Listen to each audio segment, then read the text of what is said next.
Bonjour, nous allons vous présenter une recherche en cours sur les obstacles pédagogiques et didactiques pour l'enseignant spécialisé en France.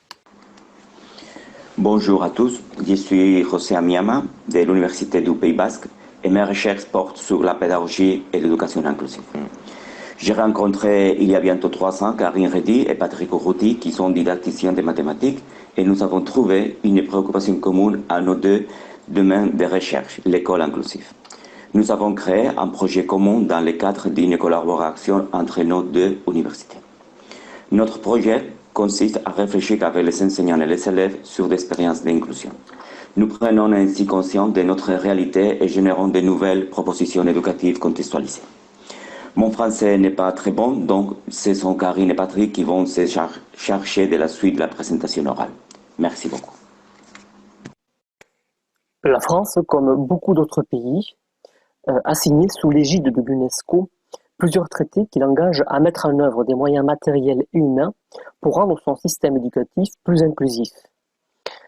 En 2009 notamment, ont été signés les principes directeurs pour l'inclusion dans l'éducation et en 2015, à l'issue du Forum mondial sur l'éducation, à Incheon, en Corée du Sud, un cadre d'action à l'horizon 2030 a été dressé. Quand on parle d'école inclusive, on désigne en fait un processus. C'est un processus qui conduit le système scolaire à s'adapter pour scolariser l'ensemble des élèves en prenant en compte les besoins éducatifs de chacun d'entre eux. En France, 2 lois marquent des avancées majeures concernant la scolarisation des élèves en situation de handicap. La loi de 2005 pour l'égalité des droits et des chances, la participation et la citoyenneté des personnes handicapées et la loi d'orientation et de programmation pour la refondation de l'école de la République de 2013 qui vise à réduire les inégalités et à favoriser la réussite de tous. Pour ce qui concerne l'enseignement, l'objectif de ces 2 lois, c'est d'aller vers une école toujours plus inclusive qui sait s'adapter aux besoins éducatifs particuliers des élèves. En Espagne, c'est la loi organique d'organisation générale du système éducatif de 1990 qui marque un tournant décisif vers une école plus inclusive, et ce, en faisant disparaître les centres d'éducation spécialisés et en les remplaçant par des démarches d'adaptation aux besoins éducatifs des élèves. Les principes relatifs à la scolarisation de l'ensemble des élèves sont relativement communs entre la loi française et la loi espagnole. Toutefois, il faut noter un décalage de 15 ans dans la promulgation de ces lois entre les deux pays. Le Pays basque, quant à lui, s'est doté d'un plan de prise en compte de la diversité. On peut voir sur le diagramme qu'il est la communauté autonome d'Espagne qui investit le plus dans l'éducation. D'ailleurs, il a été reconnu par l'ONU pour ses bonnes pratiques éducatives en 2016. Notre projet de recherche comporte 2 axes. Le premier était consacré à l'étude d'expériences inclusives d'élèves qui ont des troubles importants des fonctions cognitives en France et au Pays basque espagnol. Il a donné lieu à 2 publications. Aujourd'hui, nous vous présentons un travail en cours issu de l'axe 2. Dans cet axe, nous questionnons les démarches d'adaptation en mathématiques d'enseignants spécialisés en France et au Pays basque espagnol. À l'heure actuelle, on trouve en France une multiplicité de structures qui se sont développées historiquement pour pouvoir accueillir les élèves en fonction de leur handicap. Dans une visée inclusive, ces structures ont désormais des frontières très poreuses et le nombre d'enfants en situation de handicap scolarisés en milieu ordinaire au moins sur une partie du temps de classe est passé d'1 tiers à 2 tiers depuis la loi fondatrice de 2005. En outre, en milieu ordinaire, ces élèves peuvent être accompagnés sur une partie de la classe par un AESH, un accompagnant d'élèves en situation de handicap, ou alors peuvent bénéficier du dispositif ULIS. L'ULIS est un dispositif dont peut bénéficier un élève dont le handicap ne permet pas une scolarisation en continu dans sa classe de référence, dans la classe dans laquelle il est inscrit et qui correspond à sa tranche d'âge. Sous la responsabilité d'un coordonnateur, l'ULIS fonctionne dans les faits comme une petite salle de classe au sein de laquelle les élèves se voient proposer des modalités pédagogiques adaptées à leurs besoins spécifiques. Le coordonnateur de l'ULIS a alors un triple rôle. Il est enseignant auprès des élèves lors des temps de regroupement en ULIS, il est consultant auprès de la communauté éducative comme spécialiste des besoins éducatifs particuliers. Et enfin, il est coordonnateur entre les enseignants qui accueillent les élèves en situation de handicap et également tous les partenaires du système éducatif, les parents, les structures de soins, etc. Différentes mesures sont prises par l'institution en faveur de l'inclusion scolaire. En France, l'une d'entre elles, qui figure dans le référentiel de compétences de l'enseignant spécialisé de 2017, consiste à l'inciter à concevoir avec d'autres enseignants des séquences d'enseignement et à co-intervenir dans le cadre de pratiques inclusives. En fait, cette préoccupation correspond à une pratique nouvelle pour les coordonnateurs d'ULIS, pour qui ce type d'intervention était jusqu'à présent peu, voire pas du tout utilisé. Au Pays basque espagnol, la co-intervention entre enseignants spécialisés et enseignants ordinaires est en revanche beaucoup plus fréquente. En effet, de par les choix qu'ils réalisent dans le cadre de leur politique inclusive, de nombreux établissements scolaires l'intègrent à leur fonctionnement. Cela s'explique entre autres par l'absence de dispositifs de type ULIS en Espagne. Un état des lieux des pratiques inclusives au Pays basque espagnol, qui a été réalisé en 2012, précise que parmi les pratiques qui favorisent l'inclusion, l'un des points forts réside dans les aides et les renforcements éducatifs en classe ordinaire grâce à la présence de 2 professionnels.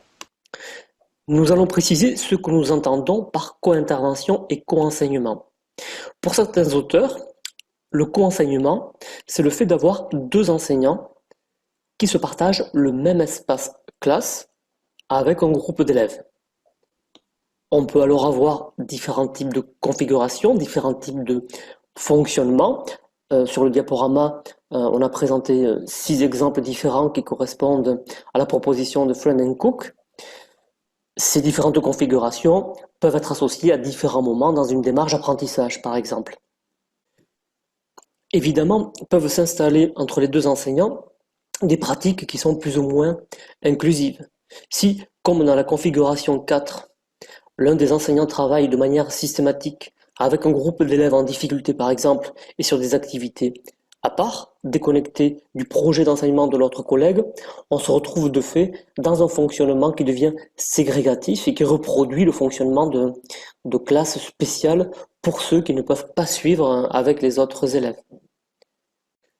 C'est la raison pour laquelle nous préférerons la définition de Toulecteri et Marlot, qui distingue clairement le co-enseignement d'une part, où 2 professeurs enseignent dans le même espace classe autour d'un même objet didactique, même si des adaptations sur les démarches et les contenus peuvent être envisagées, de la co-intervention où les 2 enseignants sont dans le même espace classe, physiquement, géographiquement, mais les objets d'apprentissage peuvent être différents.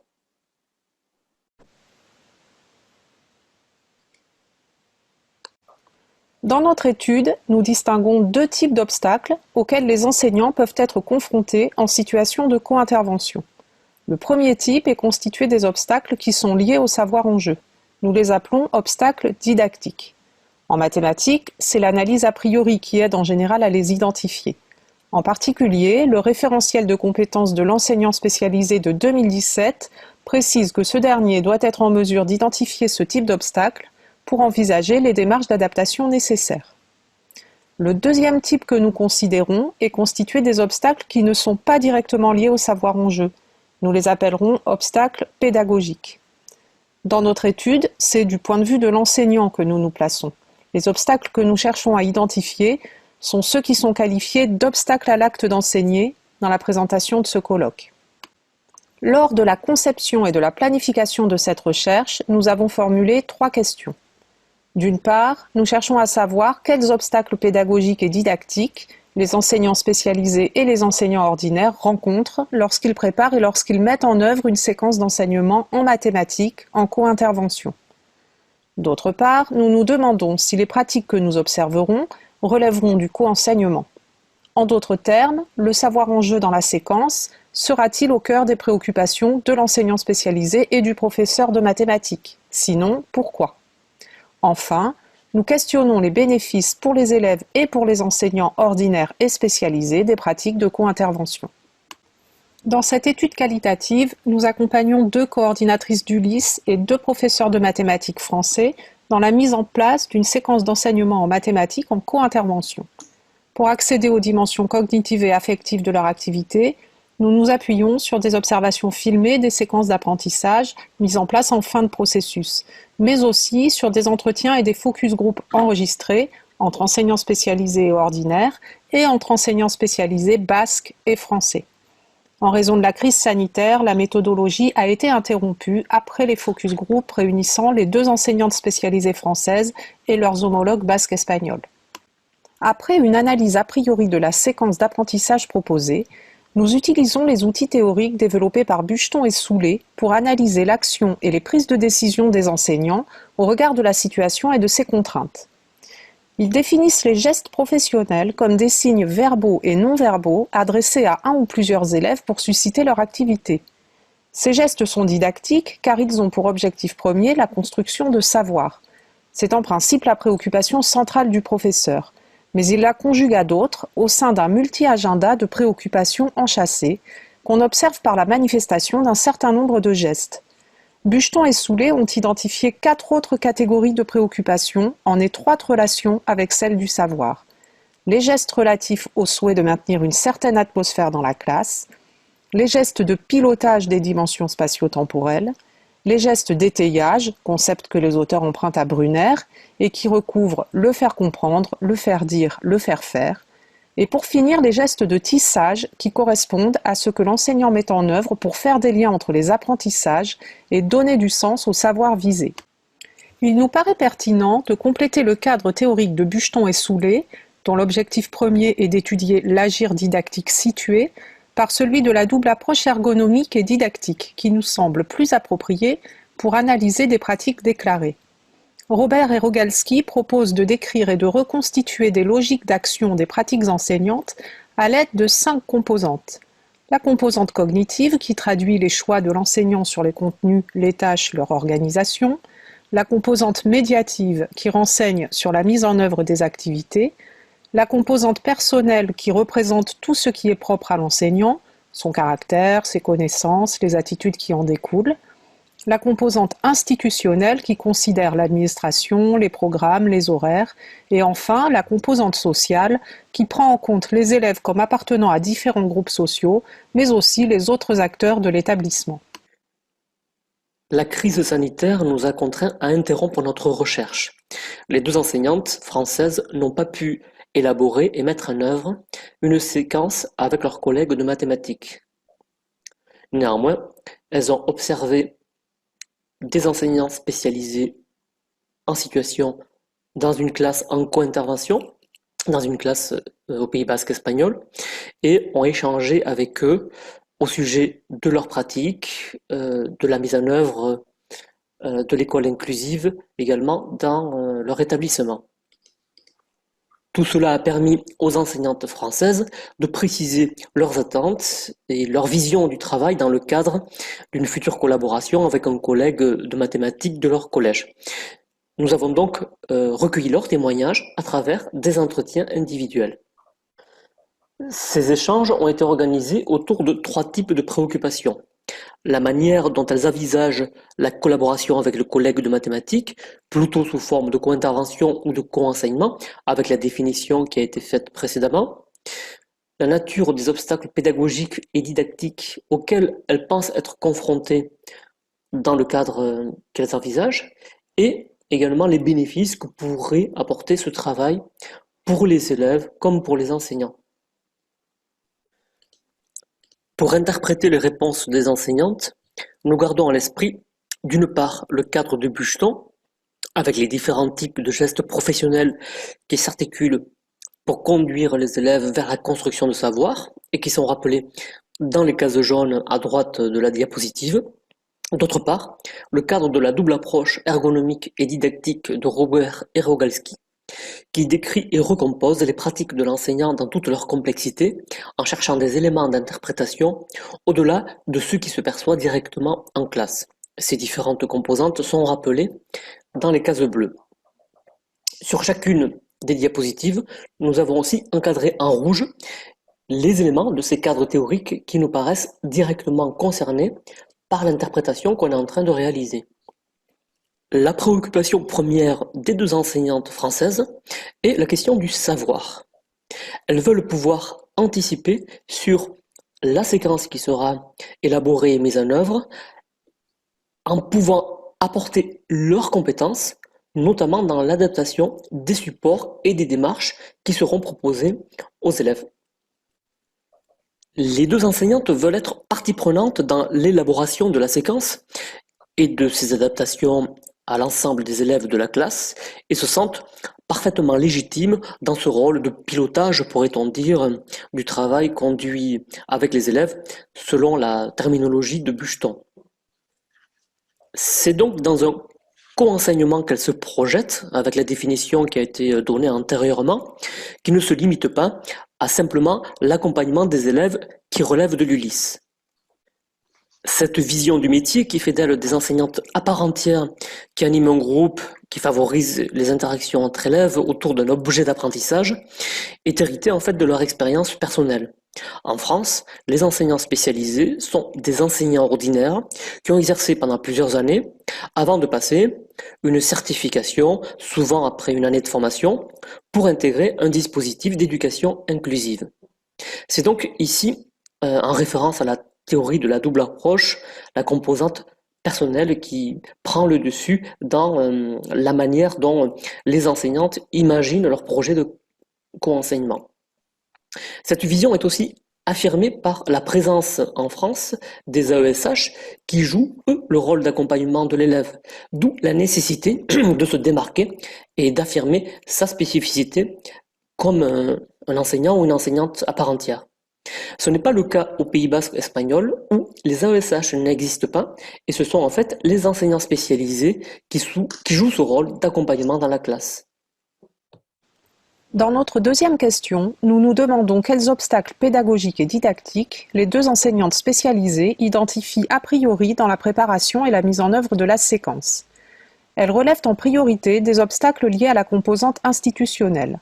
Un premier obstacle pédagogique, même si l'intention est didactique, provient de la nécessité pour l'enseignant spécialisé et le professeur de mathématiques de préparer ensemble la séquence, afin d'identifier conjointement les obstacles didactiques, alors qu'aucun temps n'est prévu par l'institution à cet effet. Cet obstacle concerne la catégorie des gestes de pilotage dans le modèle de Bucheton et Soulet. Un deuxième obstacle, lui aussi pédagogique et relevant de la composante institutionnelle, vient du fait que ces enseignantes spécialisées coordonnent un dispositif comprenant une quinzaine d'élèves et qu'elles n'ont pas de créneau dans leur emploi du temps, lors duquel elles n'ont aucun de ces élèves à leur charge. Le troisième obstacle qu'elles relèvent a trait aux composantes personnelles et médiatives. Il correspond à la nécessité pour l'enseignant spécialisé et pour l'enseignant ordinaire de trouver leur place, de légitimer leur rôle dans la préparation et la mise en œuvre de la séquence.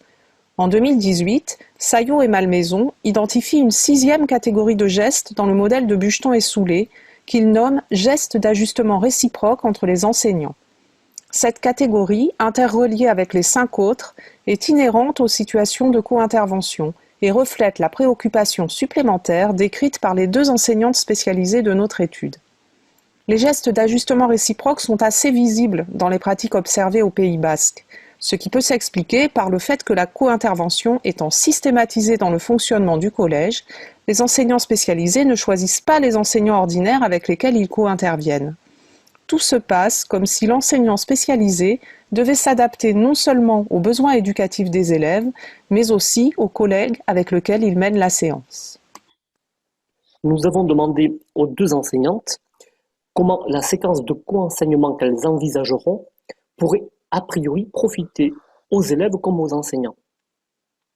Du point de vue des élèves, c'est a priori une mise en œuvre mieux adaptée aux besoins de chacun qu'on pourra espérer, tant du point de vue de l'adaptation des supports et des démarches pour exploiter ces supports. On se situe donc dans une pratique plus inclusive, au sens où l'enseignant spécialisé devient une ressource, une personne ressource au service de l'ensemble des élèves de la classe. Sur la diapositive, on a mis en évidence toutes les composantes qui portent justement sur les contenus et leur mise en œuvre effective en classe. On peut espérer pour l'enseignant spécialisé des retombées en termes de connaissances scientifiques, en quelque sorte. En effet, les enseignants spécialisés sont en France issus du premier degré. Ils n'ont donc pas une connaissance de l'ensemble des disciplines qui sont enseignées à un niveau collège. Un travail en collaboration avec le professeur de mathématiques serait donc une occasion d'approfondir les connaissances sur les notions qui seront travaillées durant la séquence de co-enseignement. Par ailleurs, pour l'enseignant spécialisé, le travail en co-enseignement serait une occasion d'observer l'enseignant de mathématiques, de mieux connaître son fonctionnement, de mieux repérer ses exigences en termes de contenu, de niveau de savoir, ce qui permettrait ensuite de mieux penser l'inclusion des élèves dans la classe pour les élèves de l'ULIS qui, justement, participent au cours de mathématiques. Enfin, les enseignantes spécialisées interrogées espèrent que le travail en co-enseignement permettra pour le professeur de mathématiques d'approfondir sa réflexion sur la manière de travailler avec les élèves à besoins éducatifs particuliers. C'est la raison pour laquelle, sur le diaporama, on a mis en évidence les composantes qui portent essentiellement sur la médiation avec le savoir. On peut dire là aussi qu'on se situe dans une perspective d'école plus inclusive, puisque c'est avant tout les enseignants ordinaires qui, au quotidien, sont confrontés aux élèves à besoins éducatifs particuliers dans leur classe et doivent trouver les moyens de les prendre en compte. Pour résumer, on pourrait dire que pour nos deux enseignantes spécialisées, si elles voient avant tout le co-enseignement comme une pratique qui pourrait être bénéfique aux élèves, c'est aussi une occasion de partager et de mutualiser des compétences entre deux enseignants qui ont des profils différents. Nous prévoyons la suite de notre expérimentation à l'automne prochain, avec l'analyse des pratiques effectives des enseignants ordinaires et spécialisés lors d'une séquence en co-enseignement en France, pourvu bien entendu que les conditions sanitaires le permettent.